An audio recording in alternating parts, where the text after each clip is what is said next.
सभी साथियों को राम राम। नमस्कार साथियों, स्वागत है आपका राजस्थान में। 10 मिनट वाला शो है साथियों, उसको आगे बढ़ा रहे हैं हम लोग। प्लेलिस्ट बनाई दी गई है, काफी बच्चों कमेंट आ रहे हैं सर प्लेलिस्ट नहीं बनाई गई है। 10 मिनट शो के नाम से प्लेलिस्ट बनी। पिछली बार एंटीबायोटिक थी, अब की बार 10 मिनट शो के नाम से साथियों प्लेलिस्ट बनी है ये। देखिए, राजस्थान के प्रतीक चिन्ह एक सवाल बनता है और प्रत्येक एग्जाम में आता भी है। यहाँ से घंटे 2 घंटे हम लोग लगा देते हैं। मुश्किल से हम 5-7 मिनट लेंगे और बहुत बढ़िया तरीके से आप लोगों को याद करवाते आगे बढ़ेंगे, ठीक है। संक्षिप्त समय में हम लोग मैटर उतना ही पढ़ रहे हैं। वो एक कला है, वो एक अनुभव है, वो मेरी शिक्षण विधि है कि 1 घंटे के मैटर को हम कैसे 5-7 मिनट में लेके आए। ये पीडीएफ आप लोगों को टेलीग्राम पे मिलती रहेगी, वहां से आप लोग प्राप्त करते रहे। राजस्थान के टेलीग्राम को ज्वाइन कर लें। राजस्थान के अगर आप लोगों को ब्रह्मास्त्र नोट्स पढ़ने हैं, मंगवाने हैं, आपको घर बैठे मंगवा सकते हो। और उनकी पीडीएफ आपको देखनी है तो राजस्थान के ऐप पर फ्री स्टडी मेटल में जाना है, वहां आपको पीडीएफ मिल जाएगी, ठीक है। जरा देखिए, हमारे पास साथियों एक शब्द आता है गोडावण। ये राज्य पक्षी है। देखिए, दो बात गौर से करना, पक्षी और पशु ये चल सकते हैं और वृक्ष और पुष्प चल नहीं सकते। दोबारा सुनना, पक्षी और पुष्प, पक्षी और पशु। देखिए, हमारे पास पक्षी आ गया और हमारे पास पक्षी आ गया, पशु आ गया। चल सकते हैं ना? ये चल सकते तो आगे रहेंगे, नहीं रहेंगे, दौड़ में रहेंगे ना। तो दोनों को 1981 में घोषित किया। और वृक्ष और पुष्प चल नहीं सकते, इसका मतलब दोनों को 1983 में घोषित किया। क्या मेरी बात को समझ गए कि जो चल सकते हैं वो पहले आएंगे 1981 में और जो चल नहीं सकते बाद में आएंगे 1983 में। ये कोड ध्यान रखेंगे आप लोग। जैसे राजस्थान का राज्य पक्षी गोडावण को बनाया गया 1981 में, राज्य का पशु बनाया गया, राज्य पशु वो बनाया गया चिंकारा को 1981 में। अब बात कर रहे हैं जो चल नहीं सकते, यानी खेजड़ी का पेड़ है हमारा राज्य वृक्ष हो गया, ठीक है। रोहिड़ा का पुष्प हो गया हमारा राज्य पुष्प हो गया। ये दोनों को जो राज्य वृक्ष और राज्य पुष्प घोषित किया वो 1983 में किया। राज्य पक्षी हमारा गोडावण।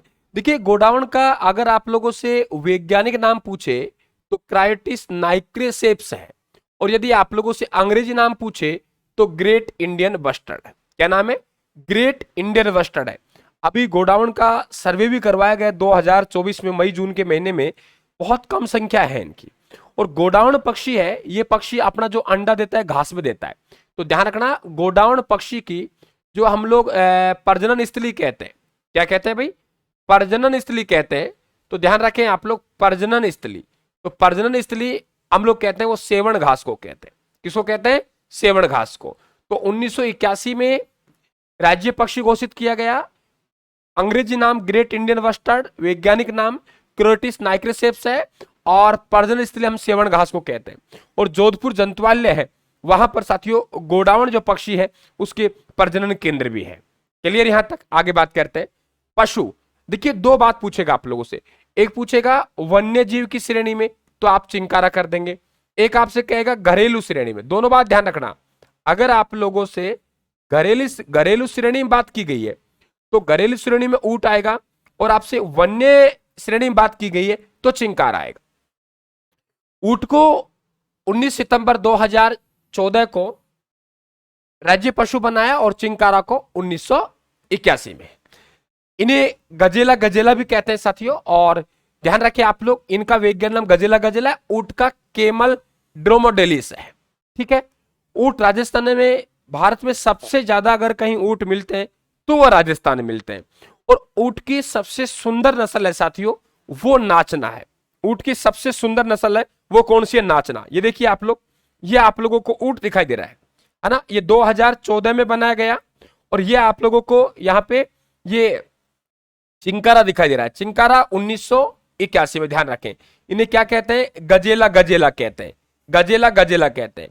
ऊंट की सबसे सुंदर नस्ल कौन सी है? नाचना है, ठीक है। ऊंट के खाल पर सूक्ष्म चित्रांकन करेंगे, उसे उस्ता कला कहते हैं।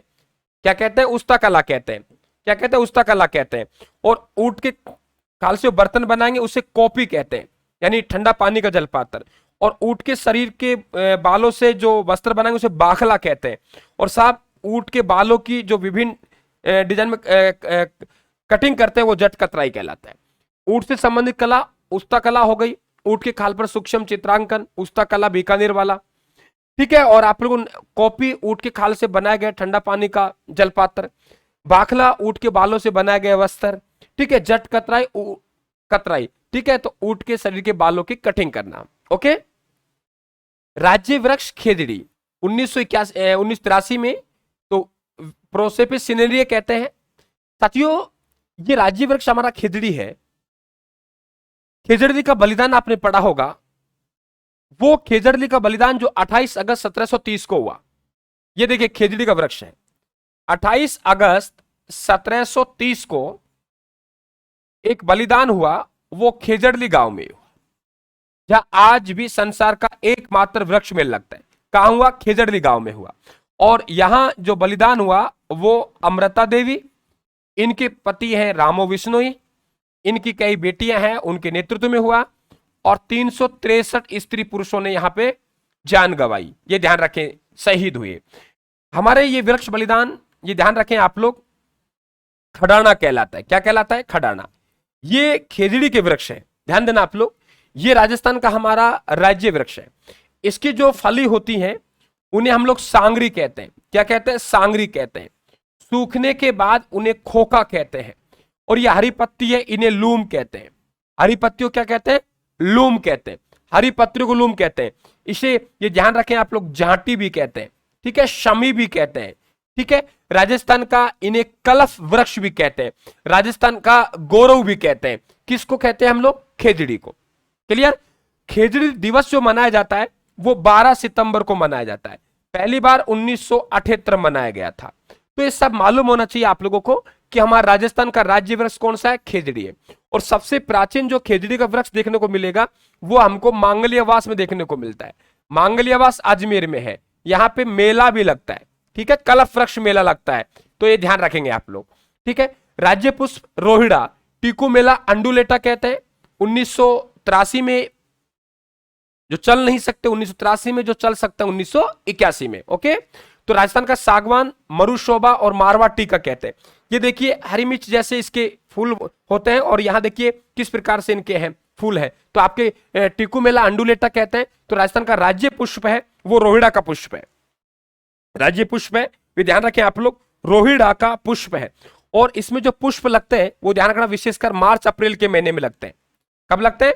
मार्च अप्रैल में, मार्च अप्रैल के महीने में लगते हैं। और एक चूहा पाया जाता है रेगिस्तान क्षेत्र में, वो है जारविल। ये जारविल नामक चूहा है जो रोहिड़ा के वृक्ष को क्षति पहुंचा रहा है। क्लियर? अब बात करें राजस्थान का लोक नृत्य। लोक नृत्य घूमर है साहब। लोक नृत्य राजस्थान कौन सा है? घूमर है। अगर घूमर को बालिकाएं करती हैं तो ध्यान रखना झूमरिया कहलाता है। क्या कहलाता है? झूमरिया कहलाता है। लेकिन यह बात विशेषकर ध्यान रखना आप लोग, अगर राजस्थान का आपसे शास्त्रीय नृत्य की बात करें तो राजस्थान का शास्त्रीय नृत्य कथक है और राजस्थान का राजकीय नृत्य घूमर है। क्या कहा मैंने? राजस्थान का राजकीय नृत्य है वो भाई घूमर है, और राजस्थान का शास्त्रीय नृत्य है वो कौन सा है? कथक है, ठीक है। और राज्य गीत पूछे आप लोगों से तो आप लोग कहेंगे सर केसरिया बालम है। ओके, अब राज्य का खेल पूछे तो बास्केटबॉल है, राज्य खेल पूछे तो बास्केटबॉल है। ये देखिए, ये घूमर नृत्य है और ये कथक नृत्य है। तो कथक नृत्य आपका राजस्थान का शास्त्रीय लोक नृत्य है। ध्यान रखना, अगर राजस्थान का शास्त्रीय लोक नृत्य की बात करेगा तो आप लोगों को कथक देना है, और राजस्थान का आपको राज्य नृत्य की बात करना है घूमर देना है, और राज्य गीत की बात करें केसरी बालम है, राज्य खेल की बात करें बास्केटबॉल है, और राज्य वाद्य अंतर की बात करें तो अलगोजा है। तो साथियों, ये राजस्थान के प्रतीक चिन्ह आपके सिलेबस में होते हैं। मुश्किल से हम लोगों ने 8-7 मिनट लिए हैं। बने रहिए राजस्थान के साथ, लगे रहिए राजस्थान के साथ। समय बचाओ अभियान चला रखे साथियों, राजस्थान को फॉलो करें, आप लोग हमारे साथ जुड़े। आप सभी को राम राम, बिल्कुल आपके घर वालों को भी राम राम। नमस्कार साहब।